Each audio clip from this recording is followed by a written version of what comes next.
नमस्कार, मैं रवि एक बार फिर से स्वागत करता हूं आपका अपना YouTube चैनल साइंस गुरु रवि में।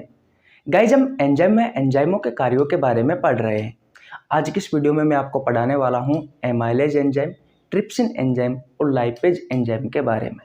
ये तीनों के तीनों ही एंजाइम पेंक्रियाटिक जूस अर्थात अग्नाशय रस में उपस्थित होते हैं और अग्नाशय रस का निर्माण होता है पेंक्रियाज से यानी कि अग्नाशय से। लेकिन भैया मैं आपको बता दूं ये एंजाइम वाली तीसरी क्लास है। इससे पहले 2 क्लास कंप्लीट हो चुकी है जिसमें मैंने आपको एंजाइमों के बारे में बहुत सारी बातें बता दी है।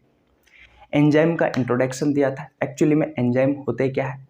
उसके अलावा मैंने आपकी लार में पाए जाने वाले, आपकी सलाइवा में पाए जाने वाले 2 एंजाइम, एक लाइसोजाइम एंजाइम और एक सलाइवरी एमाइलेज एंजाइम जिसे टाइलिन एमाइलेज एंजाइम भी कहा जाता है, इनके बारे में मैं आपको पार्ट 1 में पढ़ा चुका। पार्ट 2 में मैंने आपको बताया था पेप्सिन एंजाइम और रेनिन एंजाइम के बारे में। तो अगर आपने पार्ट 1 और पार्ट 2 नहीं देखा है तो आपको नीचे लिंक डिस्क्रिप्शन में मिल जाएगा प्लेलिस्ट का, आप जाकर चेकआउट कर सकते हैं। चलिए फिर आज की क्लास की शुरुआत करते हैं। वीडियो को शुरू से लेकर के एंड तक देखना, बहुत कुछ नया सीखने को मिलेगा आपके एग्जाम के लिए। एंजाइम वाली क्लास बहुत ही ज़्यादा इंपॉर्टेंट है, यहाँ से बहुत सारे क्वेश्चन आपके एग्जाम में पूछे जाते हैं। तो थ्योरी की सहायता से हम वो सभी क्वेश्चन जो आपसे आपके एग्जाम में पूछे जाते हैं बिल्कुल क्लियर करने वाले हैं। चलिए भैया, पेंक्रियाज का नाम सुना है? पेंक्रियाज हिंदी में कहा जाता है अग्नाशय। आपके शरीर का ही एक ऑर्गन है जो छोटी आंत के डुओडेनियम वाले भाग से जुड़ा हुआ होता है। इस पेंक्रियाज से पेंक्रियाटिक जूस का निर्माण होता है। किसका निर्माण होता है? पेंक्रियाटिक जूस का। पेंक्रियाटिक जूस का निर्माण होता है यानी कि अग्नाशयी रस का निर्माण होता है या अग्नाशय रस का निर्माण होता है, आप ये भी लिख सकते हो। पेंक्रियाज की एप सेल से इस पेंक्रियाटिक जूस का निर्माण होता है। मैं आपको बता दूं, पेंक्रियाज एक मिश्रित ग्रंथि है। यह अंतःस्रावी ग्रंथि की तरह भी व्यवहार करती है और बहिःस्रावी ग्रंथि की तरह भी व्यवहार करती है। इस पेंक्रियाज की एल्फा सेल, बीटा सेल और डेल्टा सेल से हार्मोन का स्राव होता है। जैसे कि बीटा सेल से इंसुलिन हार्मोन का स्राव होता है, अल्फा सेल से ग्लूकागोन हार्मोन का स्राव होता है और डेल्टा सेल से सोमेटोस्टेटिन हार्मोन का स्राव होता है। सभी हार्मोनों के अलग अलग कार्य होते हैं। इंसुलिन हार्मोन से बहुत ज़्यादा क्वेश्चन आपके एग्जाम में पूछे जाते हैं। लेकिन भैया यहाँ तो हम एंजाइमों के बारे में पढ़ रहे हैं, तो यहाँ हम पढ़ने वाले हैं पेंक्रियाज से निकलने वाली जो एप सेल है, यानी कि पेंक्रियाज में पाई जाने वाली जो एप सेल है, एप कोशिका है, उस एप कोशिका से इस पेंक्रियाटिक जूस का निर्माण होता है, इस अग्नाशय रस का निर्माण होता है। और इस अग्नाशय रस में 3 एंजाइम उपस्थित होते हैं जो भोजन के पाचन में सहायक होते हैं। पहला एंजाइम होता है भैया एमाइलेज एंजाइम। Amylase enzyme. दूसरा एंजाइम होता है भैया ट्रिप्सिन एंजाइम। Trypsin enzyme. और तीसरा एंजाइम होता है भैया लाइपेज एंजाइम। मैं आपको बता दूं, इस अग्नाशय रस को पूर्ण पाचक रस भी कहा जाता है। आपके एग्जाम में पूछा गया क्वेश्चन है कि किस रस को पूर्ण पाचक रस कहा जाता है, तो भैया इस अग्नाशय रस को कहा जाता है। क्यों कहा जाता है?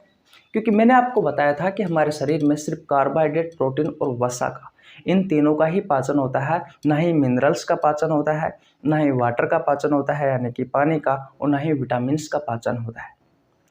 हमारे शरीर में भोजन के जो मुख्य अवयव है उनमें से सिर्फ कार्बोहाइड्रेट, प्रोटीन और वसा का पाचन होता है। तो ये जो पेंक्रियाज से निकलने वाला ये जो पेंक्रियाटिक जूस है, ये जो अग्नाशय रस है, इस अग्नाशय रस में पाए जाने वाले जो एंजाइम है वो कार्बोहाइड्रेट, प्रोटीन और वसा के पाचन में सहायक होते हैं। इसलिए इस रस को पूर्ण पाचक रस कहा जाता है। जैसे कि जो एमाइलेज एंजाइम है ये कार्बोहाइड्रेट के पाचन में सहायक होता है। ये कार्बोहाइड्रेट के पाचन में सहायक होता है। कैसे होता है अभी हम अभी मैं आपको इन तीनों का कार्य बताने वाला हूँ। ट्रिप्सिन, जो ट्रिप्सिन एंजाइम होता है ये प्रोटीन के पाचन में सहायक होता है। ये प्रोटीन के पाचन में सहायक होता है। और जो लाइपेज एंजाइम होता है वो वसा के पाचन में सहायक होता है। तो देखा आपने, हमारे शरीर में 3 चीजों का ही पाचन हो रहा है, कार्बोहाइड्रेट का, प्रोटीन का और वसा का। और इन तीनों के पाचन में सहायक कौन है? ये भैया पेंक्रियाटिक जूस से निकलने वाले एंजाइम। इसलिए हम पेंक्रियाटिक जूस को पूर्ण पाचक रस कहते हैं। किसी को कोई प्रॉब्लम बिल्कुल नहीं होनी चाहिए। अब ये ध्यान से समझना, मैं आपको इन तीनों एंजाइमों के कार्य बता रहा हूं। पहला कौन सा है हमारा? पहला है भैया हमारा एमाइलेज एंजाइम। पहली वाली क्लास आपको याद है क्या? हमारी पहली वाली क्लास आपको याद है क्या? इसलिए कहता हूं कि अगर आपने पिछली क्लास से नहीं देखी है तो जाकर देख लेना भैया, वहां पर मैंने आपको बहुत अच्छे से समझाया है। एमाइलेज एंजाइम के कार्यों के बारे में पढ़ने के पहले आपको पहली वाली क्लास देखनी पड़ेगी, और नहीं देखी है तो कोई बात नहीं, पहले इस क्लास को पूरी देख लीजिए, उसके बाद में जाकर देख लेना। मैंने आपको वहां पर बताया था कि आपकी जो सलाइवा होती है, आपकी जो लार होती है, इस लार में एक एंजाइम पाया जाता है, लाइसोजाइम। एक मिनट, लाइसोजाइम नहीं, सलाइवरी अमाइलेज एंजाइम, या फिर इसे ही मैंने टाइलिन अमाइलेज एंजाइम कहा था। टाइलिन अमाइलेज एंजाइम कहा था। तो ये आपकी लार में पाए जाने वाला एक एंजाइम होता है जिसके दो अलग अलग नाम होते हैं, या तो आप सलाइवरी अमाइलेज एंजाइम कह दीजिए या फिर टाइलिन अमाइलेज एंजाइम कह दीजिए। ये जो एंजाइम होता है ये कार्बोहाइड्रेट के पाचन में सहायक होता है, कार्बोहाइड्रेट के पाचन में सहायक होता है। स्टार्च एक प्रकार का पॉलीसेकेराइड कार्बोहाइड्रेट है, यानी कि एक प्रकार का जटिल कार्बोहाइड्रेट है। तो इस स्टार्च को इस सलाइवरी एमाइलेज एंजाइम ने माल्टोज शुगर में कन्वर्ट किया था भैया, याद आया? और यहां पर सिर्फ ये जो स्टार्च है, ये जो जटिल कार्बोहाइड्रेट है, वो सिर्फ माल्टोज शुगर में टूटा है। पाचन क्या होता है? जितने भी एंजाइम होते हैं ये भोजन के पाचन में सहायक होते हैं, ये जैव उत्प्रेरक के रूप में कार्य करते हैं भैया। उत्प्रेरक क्या होता है? किसी भी अभिक्रिया को जल्दी करवाने वाला, किसी भी अभिक्रिया की स्पीड बढ़ाने वाला, किसी भी अभिक्रिया की स्पीड को बढ़ाता है। और डाइजेशन, पाचन एक प्रकार की केमिकल रिएक्शन है, और इस केमिकल रिएक्शन की स्पीड को बढ़ाने का कार्य यहाँ पर एंजाइम करते हैं। इतनी बात क्लियर है? तो पाचन क्या होता है? भोजन के बड़े बड़े अणुओं को छोटे छोटे अणुओं में तोड़ना, या फिर जटिल भोज्य पदार्थों को सरल भोज्य पदार्थों में कन्वर्ट करना ही पाचन कहलाता है। ठीक है, तो यहां पर स्टार्च एक प्रकार का जटिल कार्बोहाइड्रेट है, इसको माल्टोज शुगर में तोड़ा भैया।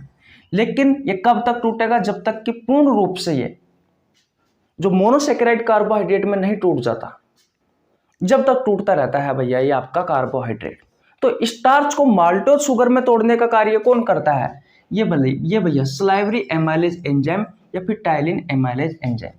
लेकिन आपके मुंह में जैसे ये खाना जाता है तो सबसे पहले लार में पाए जाने वाला ये जो एंजाइम है ये कार्बोहाइड्रेट के पाचन में सहायक होता है। जो आपके भोजन से स्टार्च मिली है उस स्टार्च को माल्टोज शुगर में तोड़ देता है।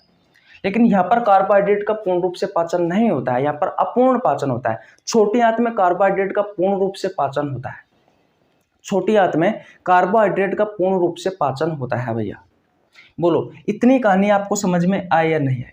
तो ये मैंने आपको बताया था सलाइवरी एमाइलेज एंजाइम या टाइलिन एमाइलेज एंजाइम का कार्य। ओके, अब ये जो एमाइलेज एंजाइम होता है जो भैया अग्नाशय रस में पाया जाता है, ये क्या करता है? अगर कोई स्टार्च मान लीजिए आपके मुंह से आपकी छोटी आंत तक आ गई है गलती से, तो इस स्टार्च को 100% किस में तोड़ देता है भैया?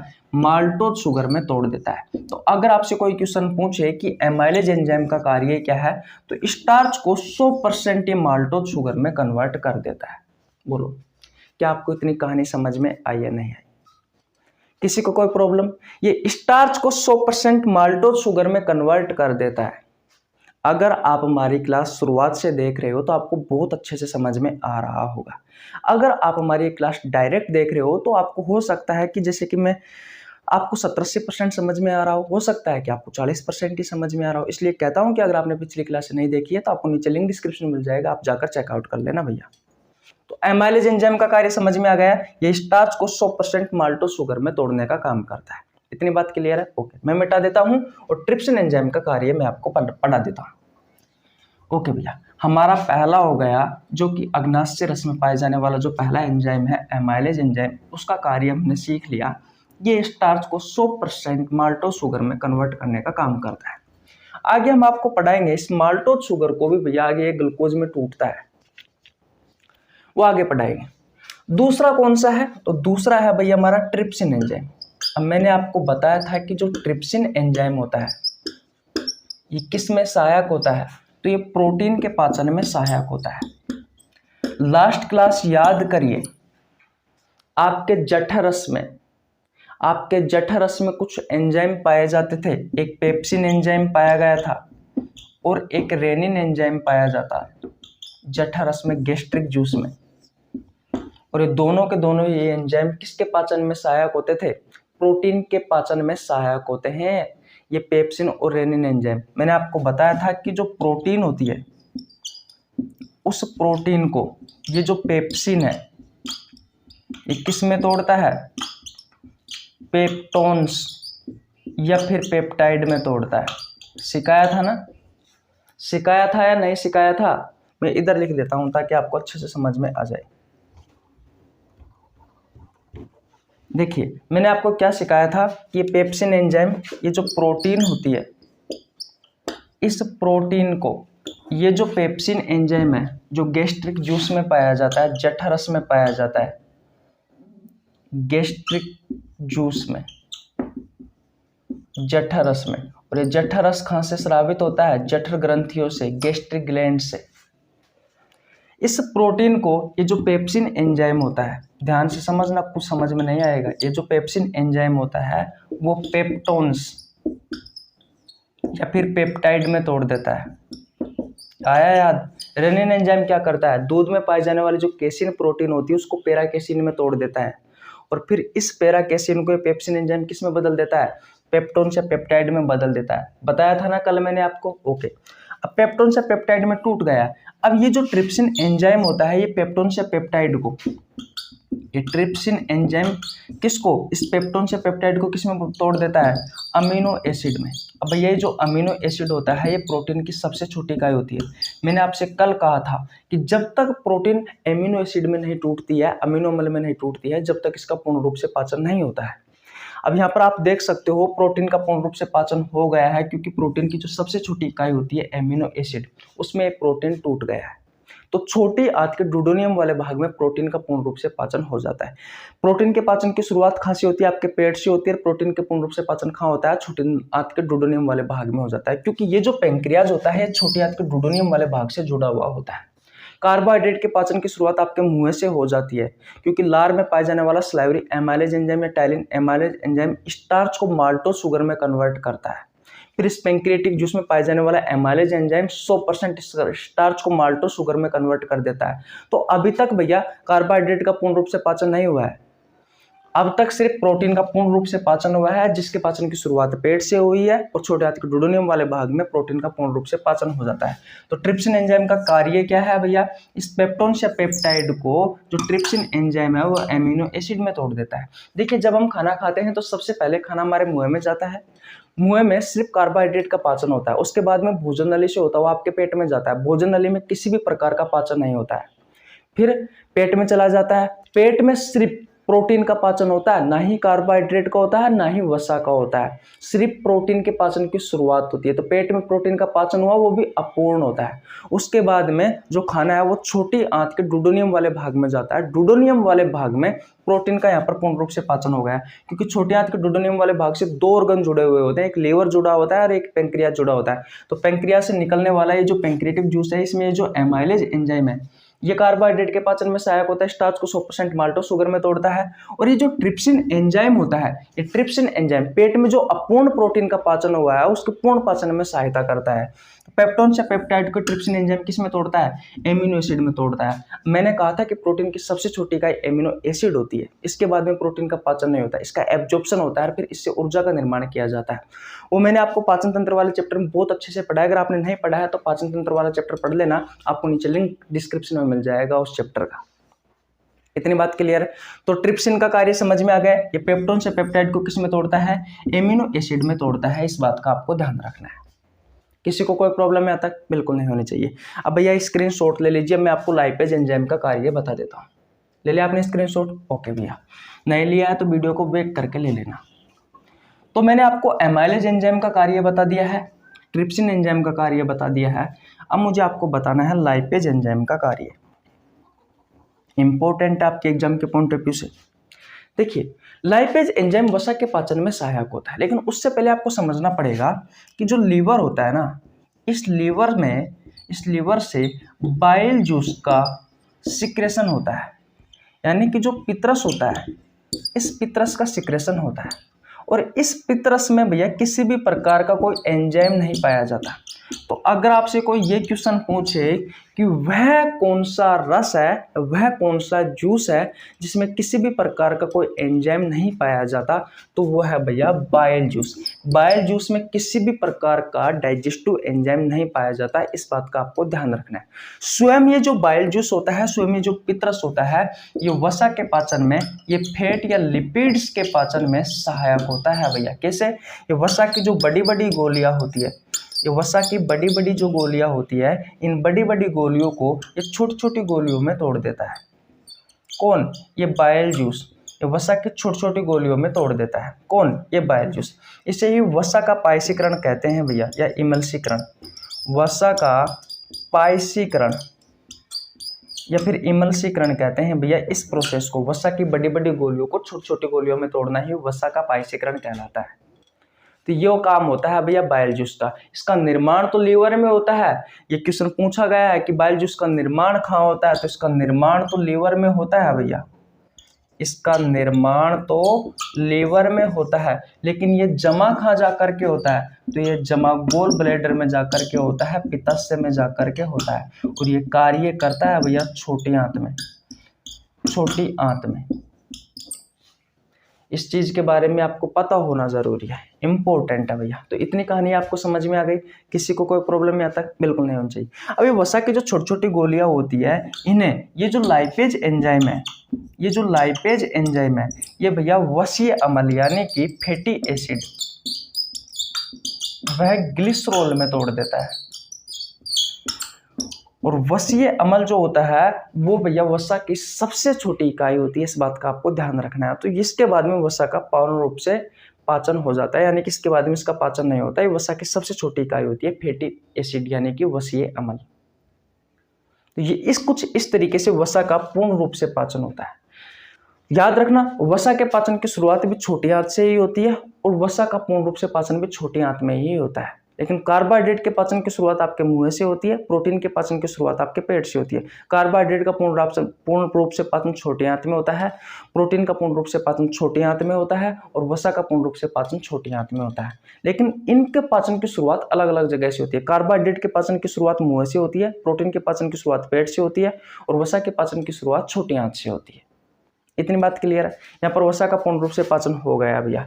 छोटी आंत के डुडेनियम वाले भाग से लीवर जुड़ा हुआ होता है और पेंक्रियाज जुड़ा हुआ होता है। लीवर से बाइल जूस का निर्माण होता है जो वसा की बड़ी बड़ी गोलियों को छोटी छोटी गोलियों में तोड़ता है।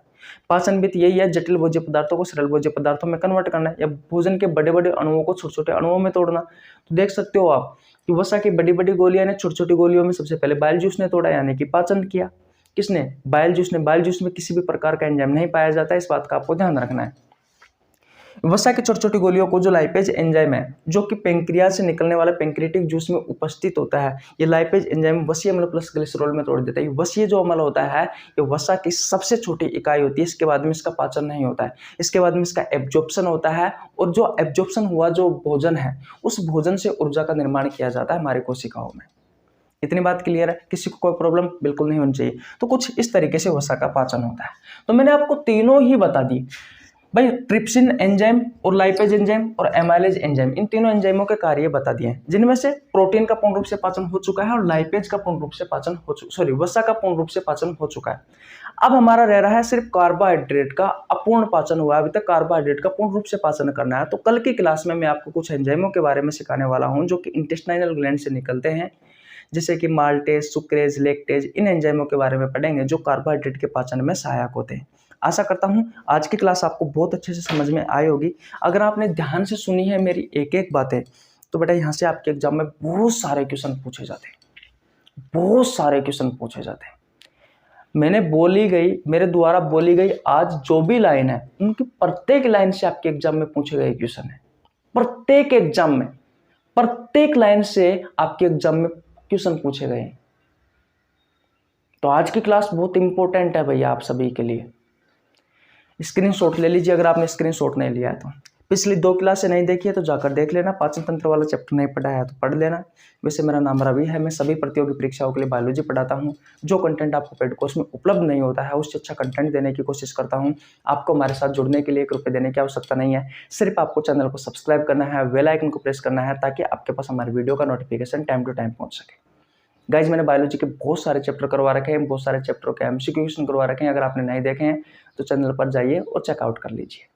एक महत्वपूर्ण सूचना हो रहा है, सुबह 6 बजे हर रोज मैं कम्युनिटी पोस्ट में बायोलॉजी का एक बेहतरीन क्वेश्चन डालता हूं जिसका आंसर हर रोज 4-5 हज़ार स्टूडेंट देते हैं। आप भी दीजिए ताकि बायोलॉजी के बेहतरीन क्वेश्चनों पर आपकी पकड़ बनी रहे। ये वो क्वेश्चन होता है जो या तो आपसे आपके प्रतियोगी परीक्षाओं में पहले पूछा गया होता है या फिर आगे पूछे जाने की संभावना रहती है। अगर आप हर रोज इन क्वेश्चनों का आंसर देते हैं तो बायोलॉजी के बेहतरीन और अच्छे क्वेश्चनों पर आपकी पकड़ बनी रहेगी। जिससे होगा क्या, जिससे आप एग्जाम देने जाओगे वहां पर आपको फायदा मिलने वाला है। इसलिए वो 4-5 हज़ार स्टूडेंट पागल तो नहीं है, वो भी देते हैं ना, तो आप भी दीजिए। 100% आपके लिए वो उपयोगी रहेंगे। हाँ भाई, तो चैनल पर नए तो चैनल को सब्सक्राइब कर लेना। मिलते हैं नेक्स्ट वीडियो में, तब तक के लिए जय हिंद, जय भारत, राम राम। और हाँ, एक सूचना और है, सॉरी यार, अगर आप में से कोई भी भाई रेलवे की तैयारी कर रहा है तो रेलवे वाले बच्चों के लिए मैंने बायोलॉजी का एक स्पेशल बैच स्टार्ट किया था 1 फरवरी से। मैं आपको उस बैच में बायोलॉजी के प्रीवियस ईयर के क्वेश्चन करवा रहा हूँ चैप्टर वाइज। 4-5 चैप्टरों के अब तक मैं आपको प्रीवियस ईयर के क्वेश्चन करवा चुका और भैया लगातार करवा रहे हैं। आपके एग्जाम से पहले आपके बायोलॉजी का पूरा सिलेबस हम कंप्लीट कर देंगे, तो जाकर देख लेना भैया, बहुत इंपॉर्टेंट है। कॉन्सेप्ट के साथ में मैं आपको जितने भी क्वेश्चन आपके एग्जाम में पूछे गए हैं वो सभी क्वेश्चन करवा रहा हूँ। बैच का नाम है Jan Shatabdi express batch. Channel पर जाइए, प्लेलिस्ट में जाना, ऊपर आपको वो बैच में का लिंक, आपको कहने का मतलब चैनल पर जाओगे, प्लेलिस्ट में जाओगे, ऊपर आपको लिंक मिल जाएगा, ऊपर आपको प्लेलिस्ट मिल जाएगी, तो वहाँ जाकर देख लेना। वैसे आप स्वयं समझदार हो। मिलते हैं नेक्स्ट वीडियो में, तब तक के लिए जय हिंद, जय भारत, राम राम।